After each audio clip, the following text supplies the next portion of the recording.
And so no problem is too big for God to take care of, to handle. Right. So we talked about no or problem. too small. Right. We talked about nothing is insignificant to God. So no problem is too small or insignificant for God, but nothing is too big either for him to take care of. So any worry that seems like it's really big, that's not too big to give over to God. It's not, or even if it's a small, tiny little thing, you feel like it's insignificant and God wouldn't care, that also is not too small to give over to God.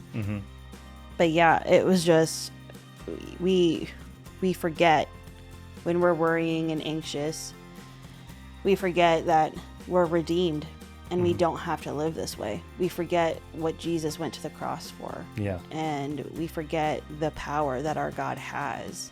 We're so forgetful, man. The Israelites were so forgetful, and we think, like we're... How could they forget these things? And Yeah, here we are like forgetting these stupid. things.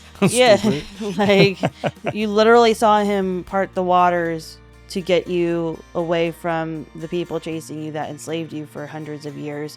But now you're stressing that you have no water to drink and you're going to die. And so, like, you literally just saw him part the sea in half. And yet you watch him every single morning provide food from the ground that just bubbles up from the ground, and you're just like, oh my gosh, we don't have everything we need. The Lord is literally making things that don't make sense happen. And it's like, the manna, like it might not have tasted good. It might not have been like the steak dinner you were hoping for, but it's sustaining you. It's providing nutrients to you. There's a sermon in there somewhere. And so, like, it might not be what you wanted, but he's giving you what you need. Yes. And I think there's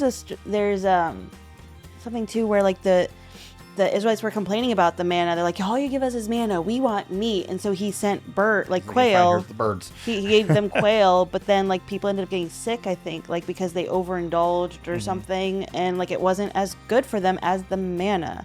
What the Lord gives daily, and this is why it's important to spend with the Lord daily. What he gives you daily, it's the daily bread. What he gives you daily is what you need for that day. That's why it's important to be in the Word. That's why it's important to have that daily time with him, because it is feeding your spirit.